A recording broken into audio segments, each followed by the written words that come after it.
මම මේ වීඩියෝ එකෙන් ඔයාලට ගොඩක් වැදගත් භාවිතයන් කීපයක් තමයි කියලා දෙන්න යන්නේ. ඉතින් අපි යමු වීඩියෝ එකට. මල් පූජා කිරීමට කොහොමද ඉංග්‍රීසියෙන් කියන්නේ? මල් පූජා කිරීමට කියනවා offering flowers කියලා. offering flowers. offer කියන්නේ පූජා කරනවට. එතකොට offering flowers කියන්නේ මල් පූජා කිරීමට. කොහොමද කියන්නේ? මම මල් පූජා කරමින් ඉන්නේ. I'm offering flowers. I'm offering flowers කියලායි කියන්නේ. එතකොට කොහොමද කියන්නේ පන්සල් වත්ත පිරිසිදු කරනවා.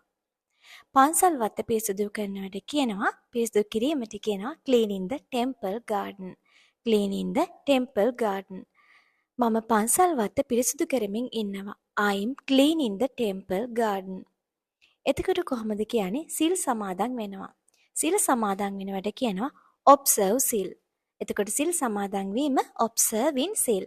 ඇය සිල් සමාදන් වෙමින් ඉන්නවා. She is observing සිල්. She is observing සිල්.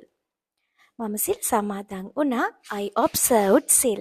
I observed සිල්. I observed සිල්. එතකොට කොහොමද කියන්නේ දානය දීමට? දානය දීමට කියනවා giving alms කියලා. giving alms කියන්නේ දානය දීම. ඇය දානය දෙමින් ඉන්නවා. She is giving alms. She is giving alms. එතකොට කොහොමද කියන්නේ වෙසක් කූඩු වලට ඉංග්‍රීසි වලින්? වෙසක් කූඩු වලට ඉංග්‍රීසි වලින් කියනවා වෙසක් lanterns කියලා. වෙසක් lanterns කියලා. ඇය වෙසක් කූඩුවක් හදමින් ඉන්නවා. She is making a Vesak lantern. ඔහු වෙසක් කූඩුවක් හදමින් ඉන්නවා. He is making a Vesak lantern.